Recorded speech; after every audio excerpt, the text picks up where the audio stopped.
Hello, everyone. Thanks for joining us. I'm RT Rybak. I'm CEO of the Minneapolis Foundation, and I won't start by asking how you are because I think that's one of the toughest questions we have right now. Instead, I want to just make very clear why we are here. We are here because a murder took place in the city of Minneapolis. The murder took place when an officer dressed in the uniform that we give to that officer to represent us, to protect and serve us, put a knee on the neck of an African-American man for more than 8 minutes as he suffocated, called out for his mother, and then died as three other officers stood by. That led to violence in our city. It led to protests. Those are not the same things. And it's important to remember that as that happens, we need to turn to trusted partners, and that's each other. There are about 200 people on the line right now. We're expecting a few more as we go forward.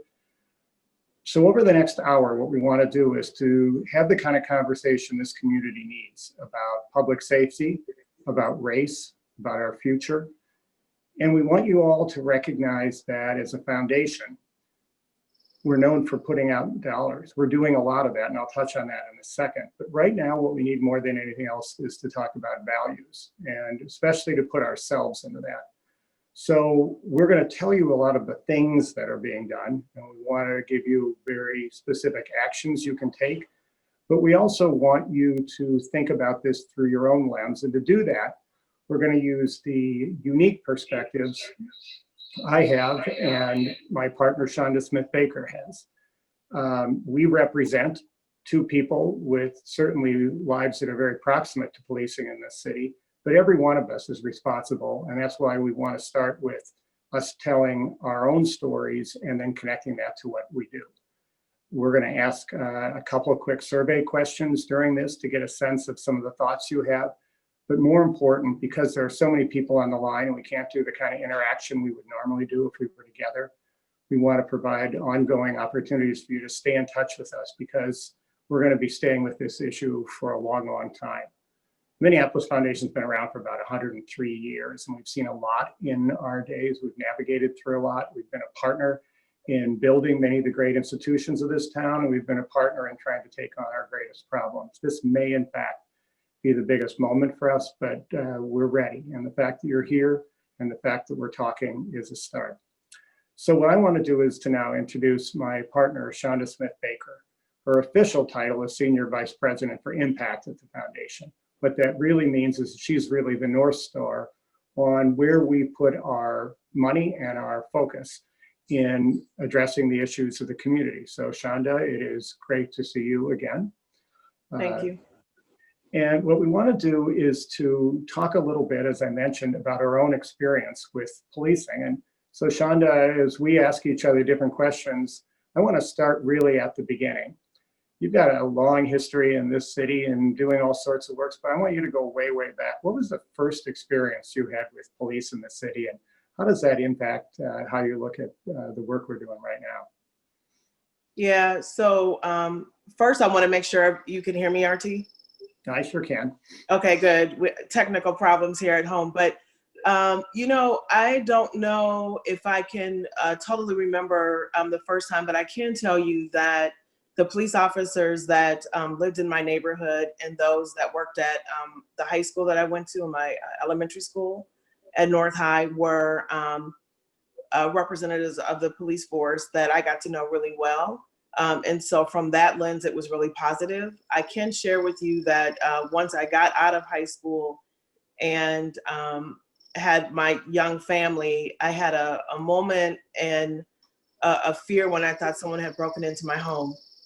And I had called 911 and I didn't feel comfortable with their response. So I called my dad. I called my parents who lived a block and a half away from me.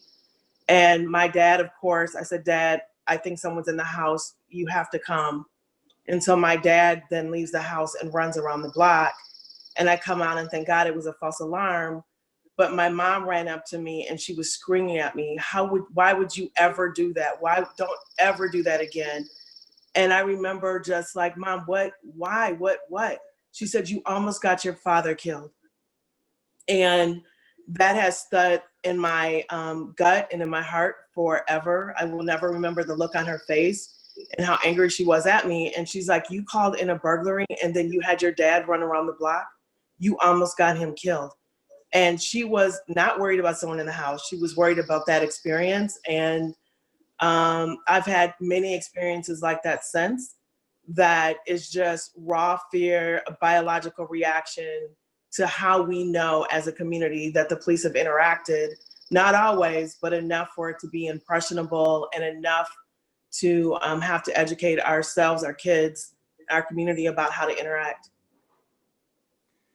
You know, for me, the experience was really different. My first experience was my parents had a drugstore, and one of the only memories I have of my father, who died when I was a kid, was I think I was about 6, and there was a robbery at the store. And so I remember just saying, I want to go, I want to go, I want to go, as my father was headed off to meet the police at the drugstore. And somehow they let me go. I don't think I would have let my 6-year-old do it. So we went down to 26th and 4th, the drugstore. And it was the only time I think I ever saw my father vulnerable and scared. And the police were protecting him. I perceived them to be on his side. And so my experience on that was, in the most difficult times, call the police. My father wasn't worried about what would happen if he ran around the block. My father was protected. And I think it's kind of a good place to start this. You know, as I then would go on to be a police reporter at the Star Tribune, where my job was every night to go out to the worst thing happening, I saw a really different view of the police. And it wasn't pretty at all. It was a time where there were huge issues with the police and people of color, especially Black people. And I think it's important to say it's especially true with African Americans. It was also really true back then of gay people. And there was a lot of what was called gay bashing, and cops doing really horrible things to members of the gay community. I mention that because when I appointed the first gay police chief in Minneapolis many years later, it was in the context of a radical change, a phenomenally positive change with police and the gay community. And in that whole span of time, almost no progress was made with people of color. I think that says a lot about the potential of change and a lot about race. So Chanda, talk a little bit about, as now you sit in this position at the foundation. And I wonder if you could talk just a little bit about, as this began to happen. I mean, one of the things I happen to know from the work you do is that this is one of the few moments where there isn't a phone stuck to your ear, because you are constantly connecting up with others. What was that like in the early moments after George Floyd? And was it any different than Jamar Clark, which happened down the street from you? What did it feel like, and what were you hearing at that first, in those first few hours? Yeah, you know, honestly, my husband and my father-in-law were looking at a video in the kitchen, and I walked by and they asked me, did I see it? And I glanced down and I seen a cop, and I knew that it had to be something tragic. And I said, I can't take this in right now. It wasn't until later, when I was on the phone, that I actually realized that it happened here. And it took me a while to have room to even understand what happened, much less look at the video. There's always, you know, I'm part of multiple communities, as we all are. And so the first place I went is, what is my responsibility as a mom? And I share this story often, is that when I first got on social media, it was to keep track of my older kids. And now I watch social media to see what is trending that is going to attack their self-esteem and their identity. What traumatizing video is going to be shown, where I need to make sure that I'm paying attention to them. I think there's, you know, what is our responsibility as the foundation? How do we act into what is happening? What is our response? I think there's me as community. And so I think they were all kind of converging at once. But I have to say there was just a deep, deep sense of sadness. As you know, RT, I support our police chief, Rondo. And, you know, I hate that this happened on his watch, knowing him as a reformist and someone that cares deeply about the community. And I knew that it was going to be a big deal. I had no idea that it would be worldwide in terms of protests. We should go back and talk about Rondo in a second, but let me ask, when you mentioned the reaction, I didn't hear you mention the personal connections there. My son played football, and the star of my son's football team was someone named Xavier. Xavier is your stepson, who is now a police officer in North Minneapolis. I'm going to ask you a really dumb question. What did you feel? But I've wondered whether I would feel safe with my kid as a cop, and I really question that. Your son is. Yeah, so I guess one of my other first reactions was, what was the tenure of the cops that were there? Because my first instinct was to see whether or not he was on scene, which I always do whenever there's a critical incident. I wonder and worry whether or not he was on scene. I think that there's two sides of it. I have long involvement with the police department, both through him. I have cousins that are officers. I sat on the Police Activities League. So there's a number of people that I know that we need people that have understanding and relationship with community to choose to be peace officers. On the other hand, I recognize completely the challenge of being a police officer in this climate and context. And I know that it's even more complicated for African-American officers that also know and often have had their own interactions with the police department, either personally or professionally. And it can feel conflicting. And so, you know, it's really kind of a double-sided. Like, I feel comfortable that he's out there and that we have champions and people that understand community. I worry more, frankly, about how our community are treating the Black officers at this moment as we're trying to make reform. You know, that's probably a good place for us to turn to our chief for a second. Madero Arredondo, who we call Rondo, everybody calls Rondo. Both you and I have known for a long time. My very first day as mayor, Rondo picked us up in the car and drove my family down for me to start my time as mayor. He was then the chief of staff to the police chief. I tried to fire that police chief. It was a big public mess.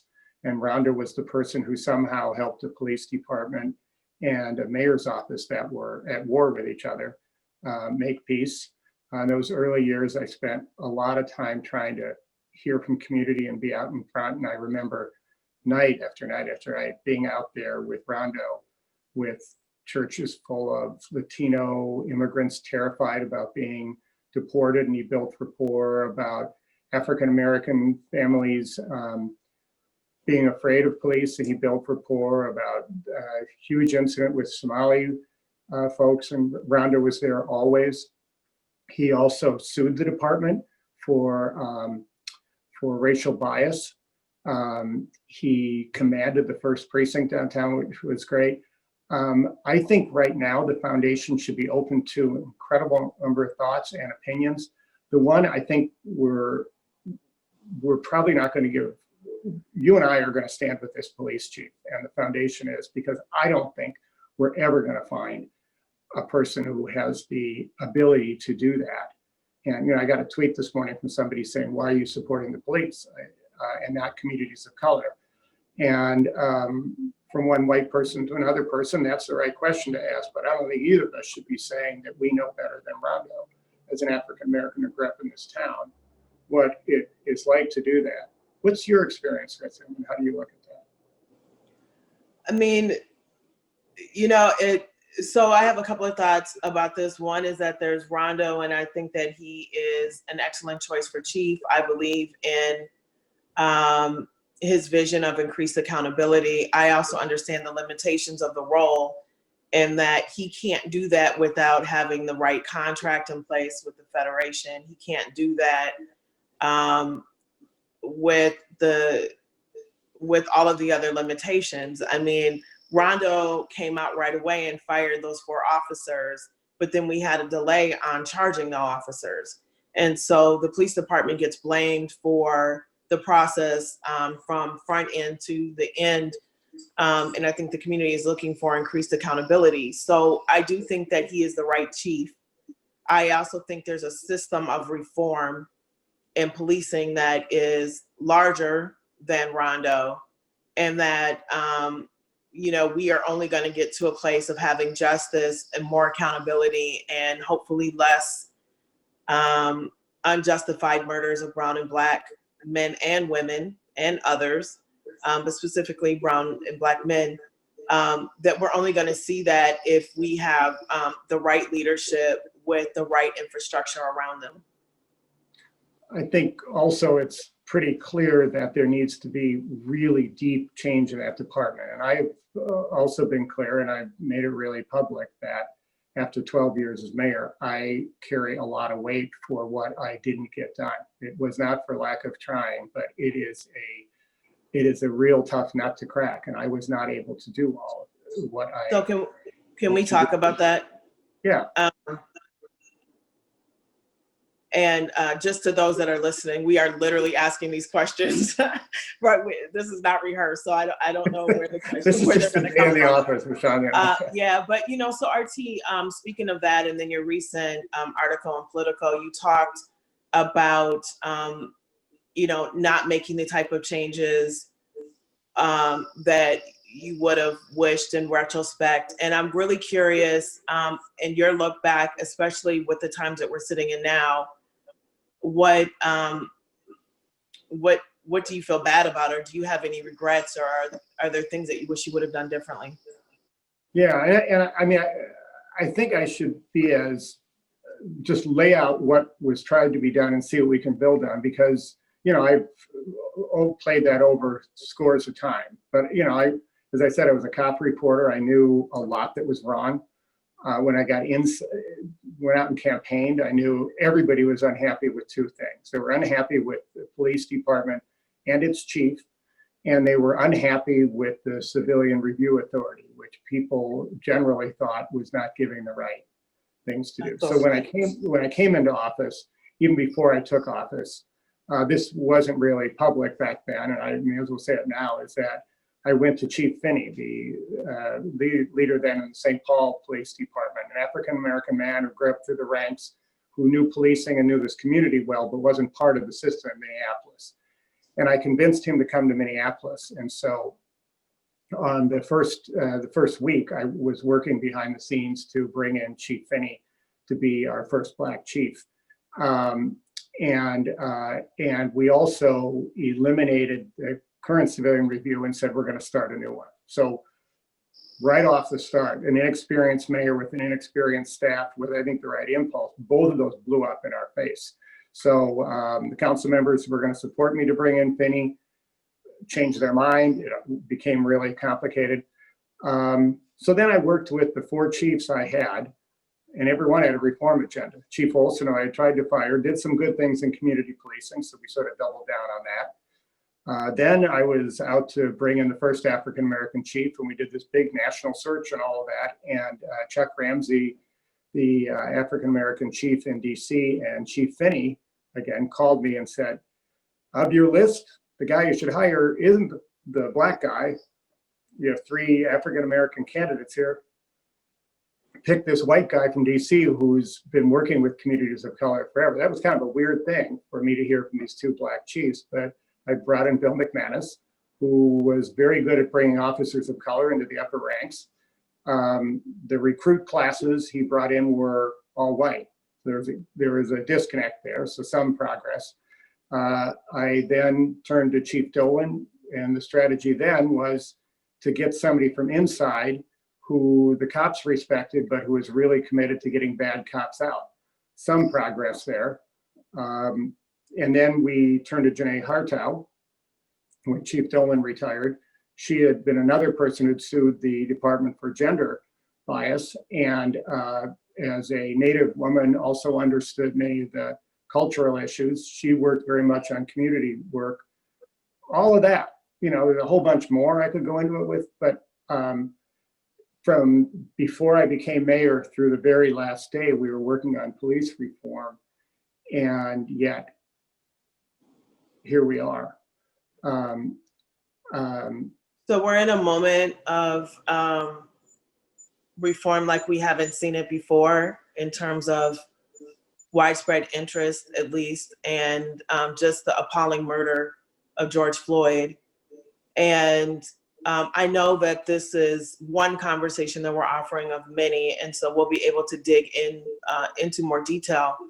But in this reform place, there are two places that I identified or that have come up. One is around disbanding or defunding the police department. And based on the questions that we got for this conversation, I know that's an area of great interest. And then RT, you recently wrote about, and I suppose you and I have both been very public about the Federation and specifically the leadership under Bob Kroll. And so I'm wondering if you would start with the last question in terms of why do you think the contract is one major lever to seeing the reforms that we need? And then maybe we can just talk a little bit about the defund, disband the police. Sure. And what's good about where you turn this is now as we start to think about what do we do about this, there's a whole lot we have to do on many different forms. But number one is you got to change the culture of the police department. I've said in the past that it's in my read after getting to know lots and lots of people within the department, it's a minority of officers, or a majority of the officers letting a minority of officers set the dominant culture that I think is deeply racist. I don't think I can say that anymore because I don't think anybody is a good cop unless they stand up and oppose their leader, Bob Kroll. The good news is about an hour ago, a group of police officers did stand up and make that statement, and that's the beginning of healing. But the Federation is not a traditional union. And as somebody who supports unions, and especially now when working people are getting a really bad break, I don't go lightly toward trying to step in on people's who people choose to represent them. But Bob Kroll is a cancer in this community because he's pushing so many hot buttons. But the contract that the police have, and this isn't about their wages or their benefits, this is about what the contract prevents from doing on removing cops who have done clear wrong and yet they are allowed to come back into that department. It's about discipline. It's about multiple other pieces of that. And that's why one of the things, the first things that Chanda, you and I have done is to go to the chief and say, we want to support you to dramatically reshape that contract. So he stepped back from that table yesterday. He said, before we negotiate anything more, we need to get smarter. So we at the foundation are now working with partners, and any of you want to be part of this, no. We are getting the best experts around the country to dig into that contract and really take it apart piece by piece so that there's putting the chief and reform in a much stronger negotiating position. And that includes removing officers for cause and many other steps. When you're looking at that, Chanda, how do you think we can talk to communities about that? Because, police contract, that's not the thing that's out on the conversation right now. And yet I know that's such a huge lever of change. I mean, how do you think we can, everybody on this call, how do we get them to pay attention to that work? I think I'm going to start broad and then maybe go narrow in that. There was also a question that was submitted and a theme around why can't we address the disparities in the city? And if we don't get to the structural issues, we won't get to addressing the disparities in our city. That without looking at systems like the contracts, whether or not it is the teacher's contract, whether or not it's the federation contract. This is not about the dissolution of unions. This is about systems that have created barriers that have not allowed for Brown and Black communities to thrive. And it is not unique to Minneapolis. It is not unique to Minnesota. And the same unions that were meant to protect are no longer protecting in the ways that they should for all of us. And this is not throwing away everything, but it is saying it is a new day, it's a new time, and we need to have policies, the flexibility and the nimbleness for the leadership of the department to do the work that it needs to do. You know, this is my opinion. I think that if folks have not read the statement that the Police Federation put out after the police chief made the decision to fire those officers, it wasn't just an insult to that. It was incredibly disrespectful to the George Floyd family and to the way that he died. For him to put something out and say that we rushed to judgment when that officer had a knee on him for 8 minutes and 46 seconds.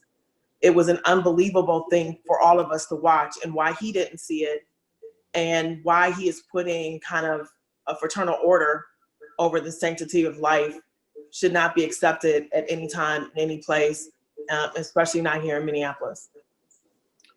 You know, one of the things I think we also have gotten a lot of questions on, and I wanted to get the audience in for a second now. We'll flash up a poll in a second.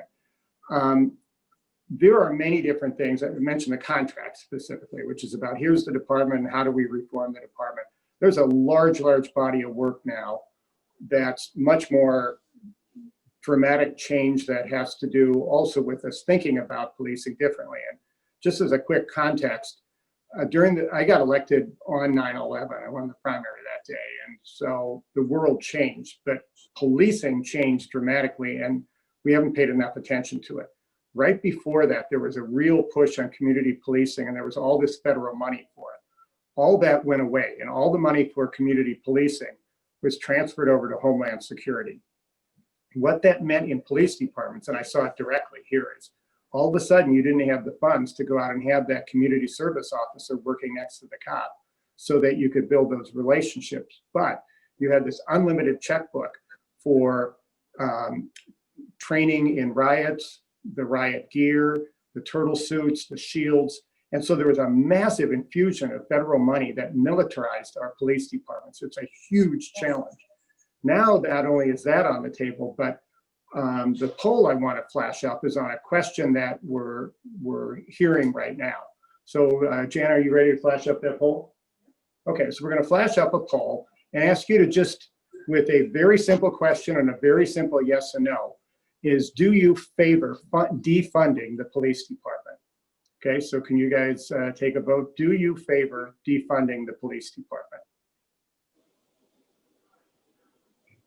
So we'll give you a second as you're doing that. And the reason we wanted this question up is we're going to talk about it for a couple minutes, and then we'll do a couple of follow-up poll questions on that. So when you hear defunding, Chanda, what did you think the first time you heard that? Oh, Have you guys voted yet? Okay, mostly everybody's voted. Thanks, folks. So we wanted you to just react to that. Now we're going to talk about it for a second. We'll come back and ask you more. Yeah, you know, what does it mean? I mean, I think that we're all sitting in what does it mean, and it's left up to interpretation. If it's the movement that's happening across the country, and it makes sense. There's what did I feel and what do I think it means? What I think it means is actually a reallocation of resources that are driven more towards community policing and those ideas that sit underneath that model. And that resources that you mentioned would be redirected to support services like social worker, mental health services, and wellness. How it works in reality, I guess we will find out. In terms of how our city council decides to move forward. As I understand it, there's a vote tomorrow I think is an important vote for all of us to pay attention to. They made an announcement and a pledge, and now they're going to back into what it looks like. And as I understand it, there'll be deep engagement over the next year, and we'll have to pay attention to what that is. What I do know is that there's an article around Camden, New Jersey that's being sent around as one example of where that has happened. And I think it's legitimate, and hopefully we can bring in folks from Camden, New Jersey to talk about what worked and what didn't work. Their population is significantly smaller than ours. I think it's at 17%. So much different dynamics, different politics. And so we will see. In my conversations with the city council members, and I have been talking to them fairly regularly, I think no one is maybe a strong word, but I think that most see a world where the police department still exists, but much smaller. And we will have to see. You know, one of the things that's complicated about any sort of change is when one word means a lot of different things to a lot of different people. And to some people, when you hear let's defund the police department, you hear unfund, meaning do not put any money in. Defund, to many, means to significantly shift dollars from force-based strategies into more upstream strategies. And I think it's really important to look at all that. I had a great conversation yesterday with, 2 days ago, with Mel Duncan, who started as a peace activist in this community, is now doing work across the globe on peacekeeping. He was in the South Sudan, is one of many places they go. Now, we've had some tough times in our city. South Sudan's pretty darn tough. They train workers to go into places without guns. There is a tremendous body of work around the world on peacekeeping without guns, without violence. I think it's really true that we've got to disrupt this thinking about policing starting with force. I also know that in our work in policing, we did some tough policing, but the most successful public safety work we ever did when I was mayor was the Youth Violence Prevention Initiative, which is a public health approach that was all upstream work. So I think there's a case to be made for it. And I think one of the ways that we're going to play a role at the foundation is continue to do forums like this where we can take those words and unpack them and understand what people mean and bring in expertise and bring in research to do that. So let's flash up another poll. I'll give you the results, but I want to do all three of these questions first before giving you the results. So flashing up the next one. So do you support taking 15% of the police department budget and reallocating it to non-force related actions like we were talking about now, social workers, mental health services, community service officers? So I'll give you a second for that vote. Is that Jen? So I'll get a signal when most of you have voted for that, and then we'll put up the third question. Are we good? We good? Okay. So now we're going to put up the third question. And it's pretty similar to the one you just answered, but the difference is, would you put 100% into doing that in place? So there would be, all of it would be moved to those upstream solutions. So once you finish those two, I'll get to the results back, because I think this is an important point.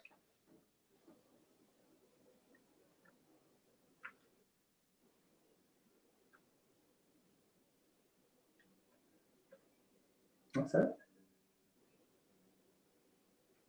Okay, so thank you for doing that. So when we asked, would you defund the police, 54% yes, 46% said no.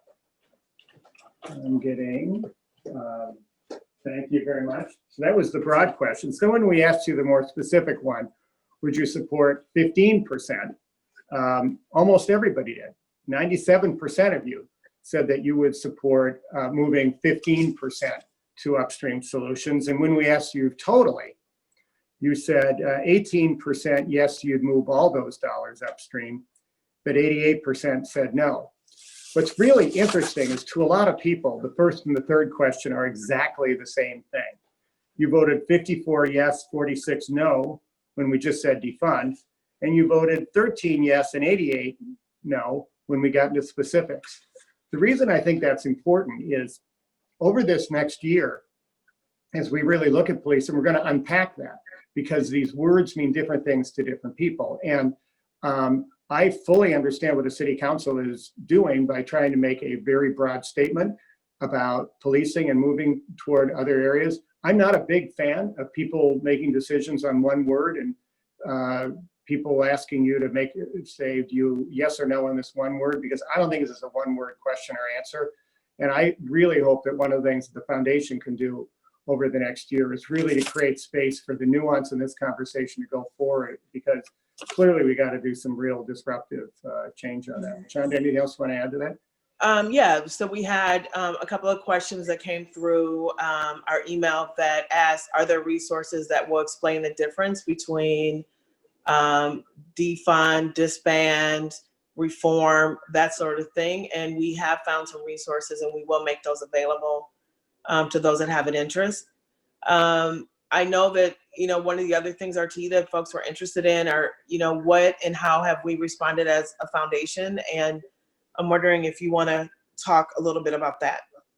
Yeah, I'll put it in top line context, and I'd love you to talk about the Fund for Safe Communities. So the simplest way to explain what we're doing is we didn't start doing it when this happened. The foundation, go way back 4 predecessors of mine, Marion Etzweiler, who was in the 70s really pushing the community foundation to move more into racial equity. Emmett Carson came in and really pushed this foundation to work on equity issues, Sandy Vargas before me, and all of these teams. So the foundation didn't just wake up to this. This is where we spend most of our time. When COVID hit, we were deeply engaged in that. In the wake of this, the George Floyd murder and all the protests and the violence, I'm separating those two again, happened. We began to really divide this into 3 buckets. One is to rebuild, and that's rebuild trust. And Chanda is going to tell you about the Fund for Safe Communities. That is really about that first area of restore trust. Rebuild, meaning go help the small businesses and those who lost property along Lake Street and North Minneapolis and University Avenue. This is where everybody, I think most of the people have wanted to jump in, and we were supportive of that, and we're doing that work. We're in a partnership with United Way and St. Paul, Minnesota Foundation to get some dollars out right away on that. I literally just got off the phone right before this with another group of donors who want to do more in that. We're working with the Northside Funders Fund. We hold that Lake Street Fund. Lots going on in that area. The third is reforming police. So we're doing this in all these different areas. But Chanda, that work on safe communities, I think, especially the way it started and where it's going, is a pretty pivotal piece of that. Do you want to touch on how that's working? Yeah, so the Fund for Safer Communities was started not long after the Parkland shooting in Florida, where we saw leadership of those young people emerge. And we were moving forward. I have to say, I brought a complete commitment to looking at community level violence and criminal justice reform with me when I came to the foundation. And so we have been working on these issues more holistically and deliberately for the last 2 years, including work on bail reform. As an aside, I sat on, and the foundation was the main funder of the Police Involved Deadly Encounters working group at the state under our Attorney General and our Commissioner of Public Safety, John Harrington, in which there were 28 recommendations that moved forward on how to better deal with police-involved deadly incidents. We can put that report out as well. But so the Fund for Safer Communities is a bit of a combination of a couple of things. One is, how do we address community level violence? Number 2, how do we create better police community relations? How do we heal? And how do we address things from a long-term systemic point of view? The fund got a great deal of attention after the Justine Bruschek, most folks might know her as Justine Diamond, settlement, in which the shooting and her murder at the hands of Minneapolis Police Department in Southwest Minneapolis resulted in the largest settlement ever, not just in Minnesota, for one of these deadly incidents. The family, the city put $2 million into that fund. And so we're using that fund and those resources to help continue to push and to reform. We're looking at it from the grassroots level, who is out there on the ground closest to the issue that can help provide context and keep us proximate to the issue. We're also looking at where can we push the policy reforms that are necessary? Where do we build narrative and understanding? And so that's what that fund is for. We have essentially 2 advisories to that fund. And as you mentioned, RT, I've lived and my family has lived in North Minneapolis for a very long time. And I tell people that even with me living here and my family for generations, even with me raising 5 kids here, 4 sons, even with the connections that I have and the leadership that I've brought, I still don't know, I'm still not close enough. I still need people that are on the ground that can give me perspective where I don't see it. And so we have an advisory largely of folks under about 27 years old. All of them have had direct experience with the issues that we're trying to work on. One of them has had a brother that was shot and killed by police. They are informing my decisions, our decisions, and they're advisors to that fund. We also have established a partnership, a significant partnership with the Timberwolves and the Lynx, in which they are bringing their expansive network into play for us, their leadership, and they will be supporting us in the policy reforms that we see fit. And that's really been gratifying to me. And those 2 sort of bodies will be interacting. And so that's what the fund is for. We have a grant round out that's out right now to both start the violence, any violence related to the aftermath of the murder of George Floyd, looking at systems change, criminal justice reform, and police reform, and then lastly, community healing. Good. I thought we should also give a little insight into 2 areas where we've each of us dug deeply. One is the work that I've done on accountability practices within police, and you with the state working group on violence. So just touching on mine, right after I got to be mayor, after I finished being mayor, I was shown some research out of the University of Chicago that was really fascinating to me. And it was exciting to see, and also made me sick because it began to show that many of the things that seem to be so difficult really have patterns, meaning the University of Chicago research really showed that there's really a science behind understanding how to intervene early with the police officer. If a small infraction is caught early with the specific intervention for that, you can really head off a lot of the behavior that we see happening now. And make no mistake, there are plenty of people in policing and on the Minneapolis police force who should not be there. They need to be removed, and we're going to work with the chief to give him the flexibility to do that. But very often what happens is an officer gets into that system and they make one mistake, their partner may have made that mistake bigger, they may go forward, and the accountability is nowhere near, both in management and the knowledge. So I'd sit in a police settlement meeting and we'd hear some horrible thing and say, well, did we know this would happen? And then they'd go back and look at the records and all the different systems. That ain't good anymore, never was. But the important thing is that I then got to work with a group that took that University of Chicago research and started this public-private entity that began building systems for police departments where they could track in real time when an officer made a small infraction and what pattern they had and then what intervention they had. So that's part of the work we're doing in bringing that into the Minneapolis Police Department. That, again, isn't the most visible, sexy thing that's done. The chief announced that yesterday, but it's one of those things that provides the tools that, if mixed with the accountability management, can really make a change. Chanda, tell us about the work you did on the state committee. Yeah, I will. I mean, just in response to what you just said, there's also community voice in that. And I think as the department considers how they bring community voice in, community knows the officers that should not be on the street. And they call and they complain, and those complaints have not been answered to the degree that they should. And that is a leadership challenge. That is a management issue. And it's something that needs to stop. And I think, so the work of the working group, there were 16 of us, 60% of that working group were officers. The Police Federation was also represented by their leader. We were advised by Ron Davis, who is a former police chief in California, who went on to work and lead under the Obama's administration, the COPS office, which then produced the 21st Century Policing. Drew, who leads the BCA, was an advisor, and we had folks from sort of disability, autism, along those spectrums that were there to advise on the policies that we were reviewing, looking at for those 28 recommendations to emerge. So, there was a group of us. I was the only one representing formal philanthropy at the table. The ACLU was there. We had electeds. Police Chief Arredondo was there. And again, so I would say,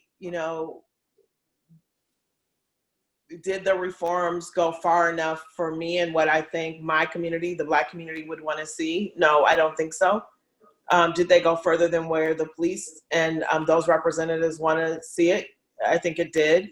And so it is a group of a collective that I think really ultimately pushed some really strong recommendations that are going to be reviewed, hopefully in special session. As I understand it, Carlos Mariani is holding a listening section on Saturday. So if people want to get involved and hear more, you should tune into that and bring voice to the issues.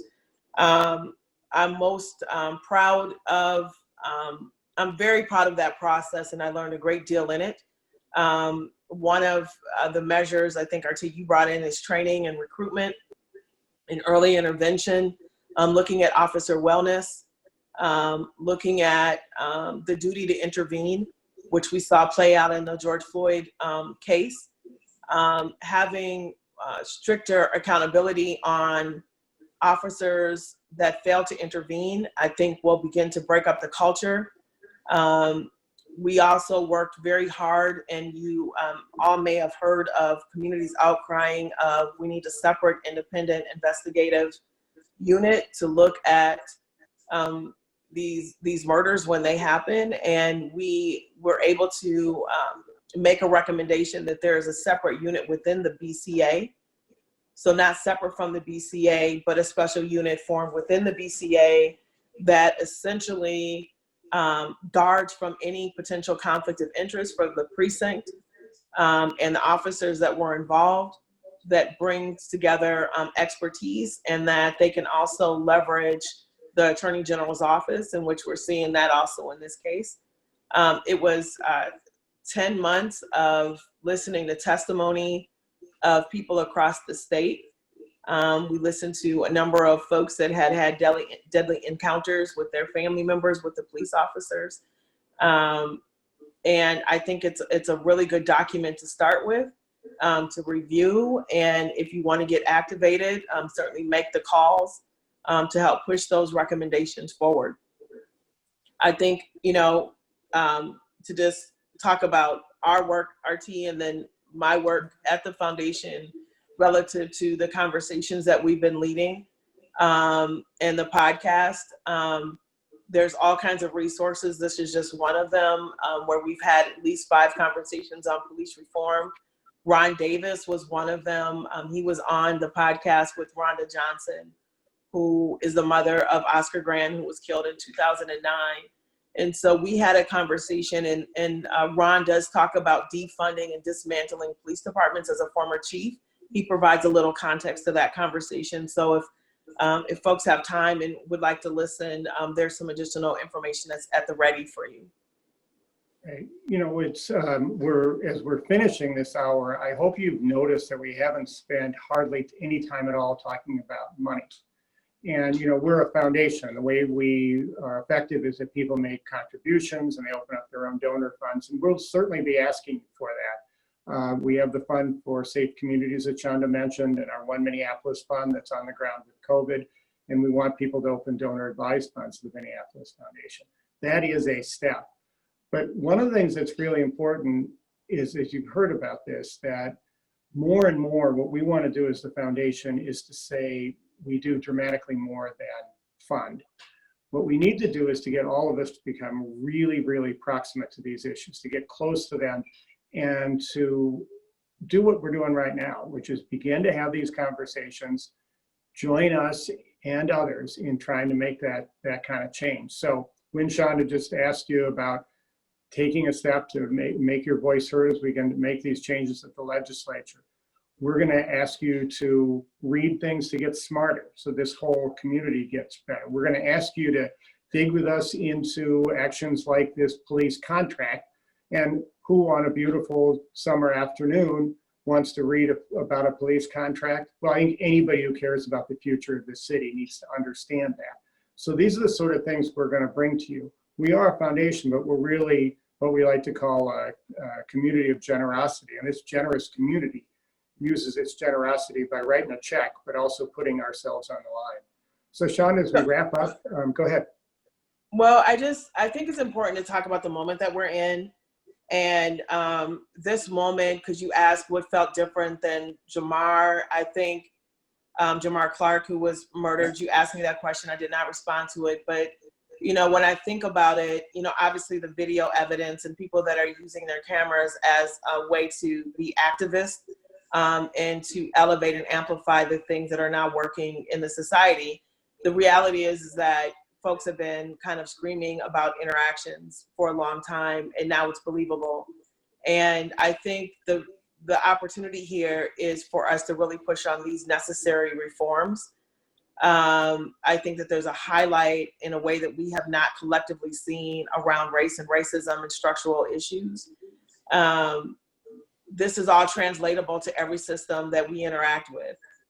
And the stakes of life are different. This, you know, a bad interaction with a police officer will end your life. Bad and racist interactions in a school will certainly impact your life and your trajectory. It's not just parents making bad decisions. There's systems that are not supporting our young people where we need them to be. And so I just think that this is a moment of collective learning and growth. It feels very painful. I would hate to see us, frankly, as a foundation or us as a city, not understand the gravity and the opportunity of this moment for all of us to be in the same fight of creating more equity, to examining where we are in terms of our own realm of influence and how has actions that we've individually taken been complicit in what we see as results in our city for Brown and Black people. And I'm not absolving myself from that, but I am saying that we are in a moment, it's very clear. And, you know, I'm personally very proud of the work that we've been doing at the foundation.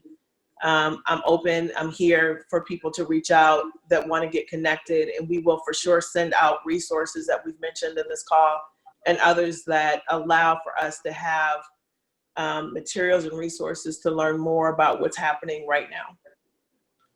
Thanks a lot, Chanda. We're going to use the contact you gave us for this to keep you informed, because we are going to have more conversations about this. We're going to be bringing in thoughts. We're going to be proposing actions. And so we ask you to first and foremost stay in touch with us and receive the information we're sending you to be able to help be part of a community of change as we're really trying to move some really tough things. One of the things you'll get is you'll get a questionnaire on this. It's going to ask demographic data, including race.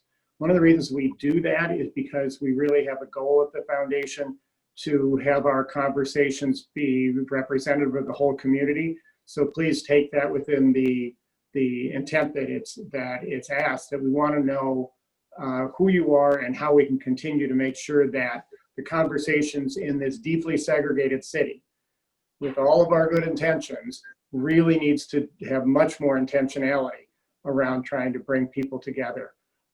So thank you very much for being part of this at this really tough moment. But I think I wrote a piece, as Chanda mentioned earlier, about this whole period. And I've really come to the conclusion that there are some times when you're on the precipice and you feel you're about to go over the edge, that you're actually going to a better place. I think we are, and we want to go there with you. Thank you.